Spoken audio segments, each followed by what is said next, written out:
देखो, या तो 41 बिल्डिंग के जैसा कोई गुमराह कर रहा होगा वहाँ पे, तो गुमराह करने वाले का क्या हो नतीजा हुआ, 41 बिल्डिंग टूट गई। हो सकता है स्थानीय नगर सेवक को जानकारी नहीं हो, मैं आपके चैनल के माध्यम से वो नगर सेवक को भी कह देता हूँ कि आप उनको अगर सही मदद करना चाहते हो तो आप उनको तहसीलदार में शिकायत करो और आपके लेटर हेड के ऊपर आप खुद शिकायत करो। तो यहाँ किस आधार पे ये नोटिस 600 लोग को दे रहे हैं, कुछ तो जो है मुझे झोल नजर आ रहा है। 2011 का जो सुरक्षा है ना, गवर्नमेंट लैंड का है, वो आदिवासी लैंड का नहीं है। अगर आप चाहोगे तो आपकी चाली के बदले में आपको वहाँ पे यह सारे कानून का घर मिलेगा। तो पूरा नगीनदास पाड़ा आपकी जगह करके बता देता हूँ, पूरा आर जोन है, यानी कि ये चाली कोई तो इसके पीछे षड्यंत्र रच रहा है। नमस्कार, मैं गोपाल सिंह और आप देख रहे हैं रियल न्यूज़ नेटवर्क। दोस्तों, पिछले दिनों 600 परिवार को लगभग नोटिस इशू हुआ वसई विरार शहर महानगर पालिका के द्वारा। और इसी मुद्दे पे बात करने के लिए मेरे साथ में हैं अब शिव प्रताप सिंह जी, परिवर्तन संगठन के अध्यक्ष। हम उनसे जानने की कोशिश करेंगे कि आखिर इस तरह से 600 परिवार को जो नोटिस आया है, आखिर मुद्दा है क्या। बने रहिए, देखते रहिए रियल न्यूज़ नेटवर्क। सर नमस्कार। नमस्कार। क्या कहेंगे, फिर एक बार वसई विरार में हलचल मच गई है, 600 परिवार को नोटिस आया। वो नोटिस ही गलत है। सहायक आयुक्त को उनको नोटिस देने का अधिकार नहीं है। पहले सहायक आयुक्त ने MRTP कानून पढ़ लेना चाहिए कि उनको किसको नोटिस देने का है और किसको नहीं देने का है। वो आदिवासी ज़मीन है, सरकार ने आदिवासी को वह ज़मीन खेती करने के लिए दिया है। तो सबसे पहले तो जो है वो आदिवासी ने शर्त भंग किया है कि उसको खेती करने के लिए ज़मीन दिया है, उसने वहाँ पे 600 रूम क्यों बनवाए। मैंने सुना, मैंने देखा कि लोग कह रहे हैं कि वो जो आदमी है, जो आदिवासी है, उसने खुद अंगूठा लगा के वहाँ पे घर बेचा है। अगर उसने घर बेचा है तो ये जो है उसने खुद शर्त का भंग किया है। तो सबसे पहले तो जो है हमारे वसई प्रांत ने, वसई तहसीलदार ने, हमारे कलेक्टर पालघर ने जो है उस आदिवासी का नाम उस 7/12 में से निकाल देना चाहिए। ये कानून है और मैं रिक्वेस्ट ऐसा संभव है, कानून है? संभव है। मैंने जो है, आप जो है नाला सुपारा वेस्ट में जो बहुजन विकास अघाड़ी का भवन है, उसके ठीक पीछे आप चले जाना, देख लेना 2-2 महले की 2-2 3-3 बिल्डिंग वहाँ ऐसे खंडर खड़ी हुई है, वो भी आदिवासी का था। और मैंने ही उसका शर्त भंग का शिकायत करके उस आदिवासी का नाम निकाल दिया, क्योंकि वो आदिवासी बहुत चीटिंग कर रहा था। एक ही ज़मीन 10-10 जन को बेच रहा था और बहुत सारी चीटिंग हो रही थी। उस ज़मीन पे करोड़ों रुपए की चीटिंग हुई। शिकायत मेरे तक आई तो मैंने 2012-13 में वो शिकायत करके उसको आदिवासी का नाम उड़ा दिया। आज वह ज़मीन महाराष्ट्र शासन के नाम पे है। तो ये जो 600 परिवार हैं, मैं उनको रिक्वेस्ट करता हूँ, आप लोग तहसीलदार, प्रांत, कलेक्टर पालघर को जाके शिकायत कीजिए कि आपकी जो ज़मीन है ये आदिवासी ज़मीन पे बनी हुई है।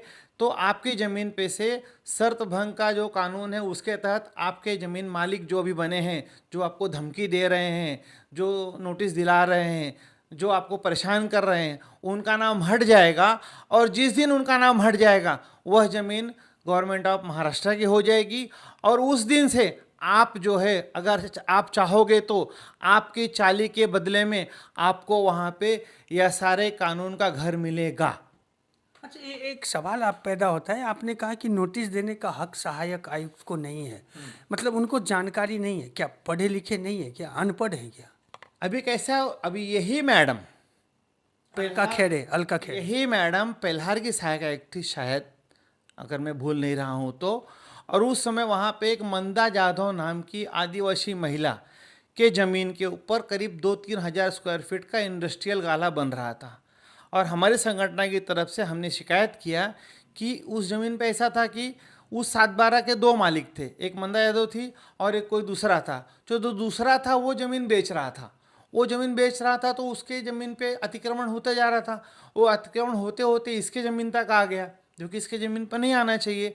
तो इन्होंने हमको बाई पोस्ट लेटर भेजा कि यह ज़मीन आदिवासी की है और मैं आपका एप्लीकेशन जो है तहसीलदार को, वसई को मैं ट्रांसफ़र कर रही हूँ, ये हमारे अधिकार क्षेत्र में नहीं आता है। जब जो है वहाँ के सहायक आयुक्त तो रहते हुए प्रभाग समिति F के, मैं परमार इंडस्ट्रीज़ की बात कर रहा हूँ, वहाँ इन्होंने लेटर हम फॉरवर्ड कर दिया। तो यहाँ किस आधार पे ये नोटिस 600 लोग को दे रहे हैं, कुछ तो जो है मुझे झोल नज़र आ रहा है। क्या झोल हो सकता है? क्योंकि नगीनदास पाड़ा जो है वो जो है नगीनदास कोठारी के नाम पे बना है और ये है 1985 से लेके समझ लो 95-2000 में पूरा नागेंद्र पाड़ा डेवलप हुआ। और हमारे यहाँ पे जब 1998 का घर पट्टी लगा। हमारे यहाँ जब सिडको आई 1990 में, तो उन्होंने पूरे वसी तालुका का जब सर्वे किया तो वहाँ पे उन्होंने देखा यहाँ पे चाली बन चुकी है। तो पूरा नागेंद्र पाड़ा आपकी जानकारी के लिए बता देता हूँ, वो पूरा आर जोन है। यानी कि ये चाली, कोई तो इसके पीछे षड्यंत्र रच रहा है कि ये चाली टूटेगी, चाली टूटने के बाद जो है इस ज़मीन का सेल परमिशन आएगा, अगर इसका मालिकाना हक रहेगा तो सेल परमिशन आके वहाँ पे टावर बनेगा। ये कोई तो है इसके पीछे जो सब षड्यंत्र रच रहा है। इसीलिए मैं कह रहा हूँ कि इस षड्यंत्र को जो है अगर उनका प्लानिंग खराब करना है, ख़त्म करना है, तो आप जो है उस सर्वे नंबर का, जो भी सर्वे नंबर 2 है तुलिंज गांव का, आप सब लोग शिकायत करो जाके तहसीलदार कार्यालय में कि ये ज़मीन खेती करने के लिए दिया गया था, इन्होंने शर्त भंग किया है और जो है उनका मालिकाना हक हट जाएगा। तो आप सुकून से रहोगे और भविष्य में आप अपने मालकी ज़मीन के ऊपर जो है ये सारे कानून जो अपने यहाँ पे महाराष्ट्र में लागू है उसके तहत आप टावर में रहोगे फ्री में। 1 रुपया नहीं लेगा आदमी, आपको फ्री में घर बना के देगा। अच्छा, लेकिन वो लोग क्या है कि जानकार नहीं है, मदद कौन करे। जिस तरह से मैंने वहाँ नागिनदास पारा में उस दिन जो गया, मैं पहले तो खबर महानगर पालिका पे बनाया, फिर मैं नागिनदास पारा गया हूँ वहाँ। फिर कुछ लोगों ने वहाँ के स्थानीय नगर सेवक के पास गए, उन्होंने कहा कि आप लोगों को बरगला रहा है, ये GR जो आया है गवर्नमेंट का 2011 तक का सुरक्षा, वो आपके घर की सुरक्षा करेगा और आप लोग कुछ करो मत। ये क्या है? 2011 का जो सुरक्षा है ना, गवर्नमेंट लैंड का है, वो आदिवासी लैंड का नहीं है। 2011 के पहले जो घर बने हैं सरकारी ज़मीन के ऊपर, उसके लिए जो 25 मार्च 2026 को जो GR निकला है ना, वो सरकारी ज़मीन जो गुरुचरण है, जो महाराष्ट्र गवर्नमेंट के लैंड है, उसके लिए वो GR है। ये इसके लिए GR नहीं है, ये आदिवासी के लिए नहीं, आदिवासी के लिए GR नहीं है। तो फिर इसीलिए वो जो 600 परिवार है वहाँ 600 नहीं ज़्यादा है। हाँ, वो 600 परिवार को मैं कह रहा हूँ आपके चैनल के माध्यम से, आप किसी के पास मत जाओ, आप किसी टाइपिंग की दुकान पे जाओ, नहीं तो अपने हाथ से पेन से लिखो तहसीलदार को कि मैं सर्वे नंबर 2 में रहता हूँ और ये ज़मीन मालिक ने हमको बेचा है और इन्होंने जो है महाराष्ट्र सरकार का जो है 36-36 का शर्त भंग किया है, तो इनका 7/12 में से नाम निकाल दिया जाए। अच्छा, नहीं, एक आदिवासी जो वहाँ का जो मालिक है, उन्होंने भाड़े पावती भी दिखाया लोगों ने कि वो भाड़ा का पावती लेता। उन्होंने पूरा जो है मिसयूज़ किया है ज़मीन का, उनको खेती करने के लिए दिया गया था। पहले उन्होंने गलत काम किया, जो घर बनवाया। मैं आज सुबह ही तलाठी को मैं फ़ोन किया था कि अगर उन्होंने 600 रूम बनवाया है तो आपने अभी तक उसका प्रस्ताव भेजा कि नहीं शर्त भंग करने का। प्रांत को और तहसीलदार को मैं आज ही जो है मैंने उनसे बात की है। उनको जानकारी नहीं थी इसके बारे में, क्योंकि महानगर पालिका ने नोटिस दिया तो तलाठी को जानकारी थी नहीं। तो मैंने उनको पूछा है, तो बोले मैं आपको जवाब देता हूँ कि इसका प्रस्ताव गया है कि नहीं गया है। नहीं गया होगा तो हम भिजवा देंगे। जो है 600 लोग तो है ना, अगर वो घर चाहिए जाके शिकायत करें अपने आप। जब जमीन का मालिकाना हक ही खत्म हो जाएगा तो तुमको कोई परेशानी नहीं करेगा ना। जो स्थानीय नगर सेवक ने जो वहाँ कहा है कि तुम लोग कहीं कुछ मत करो, नहीं तो तुम लोग को तकलीफ बढ़ने वाला है, यह हमारे समक्ष की बात है। बढ़ने वाला है, क्यों बढ़ने वाला है? अब उल्टा हो सकता है स्थानीय नगर सेवक को जानकारी नहीं हो।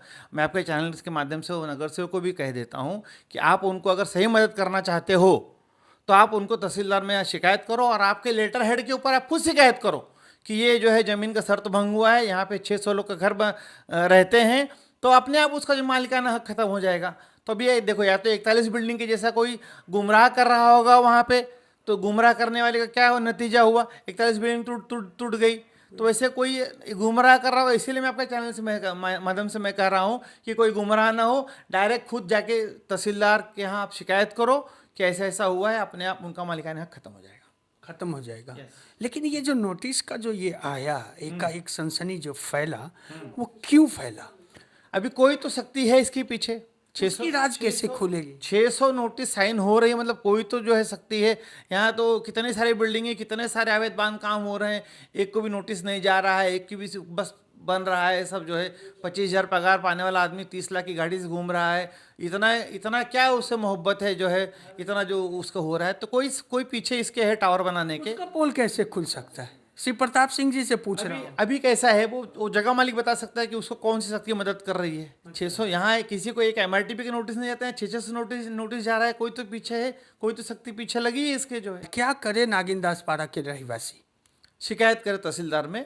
आप अगर मेरी बात पर उनको विश्वास नहीं है तो स्टेशन के पास गणपति मंदिर के यहाँ पे तलाठी ऑफिस है, वहाँ पे चले जाएं, वहाँ पे सर्वे नंबर 2 का जो है 7/12 निकाल ले और उसमें जितने फेरफार हैं उसके राइट साइड में देखो 36-36 का कॉलम है, उस 36-36 कॉलम को निकालेंगे तो उसमें कंडीशन लिखा हुआ है कि इस आदमी को ये ज़मीन किस काम के लिए दिया जा रहा है, उसके आधार पे वहाँ शिकायत करे और उसका मालिकाना खत्म हो जाए। खत्म हो जाएगा, यस, बच जाएंगे 600 परिवार। सब बच जाएंगे। अगर शिकायत करेंगे तो बच जाएंगे, नहीं तो कोई शक्ति पीछे लगी है 41 बिल्डिंग हो जाएगा। या तो शिकायत करे, या तो अगर तुरंत उनको वो रिलीफ चाहिए तो किसी वकील को पकड़े, कंट्रीब्यूशन निकाल के वसई कोर्ट में केस फाइल करें। एडवर्स पोजीशन का जो कानून है 12 साल वाला, वो उसके तहत इनको स्टे मिल जाएगा। 2 चीज़ है, शिकायत करके उसका मालिकाने हक खत्म कर जो को परेशान कर रहा है, दूसरा आप वसई कोर्ट से जाके एडवर्स पोजीशन के कानून के तहत आप जो है बच जाइए। सुना आपने दोस्तों, अपनी प्रतिक्रिया कमेंट के माध्यम से जरूर दें। चैनल को लाइक, सब्सक्राइब और शेयर करना ना भूलें।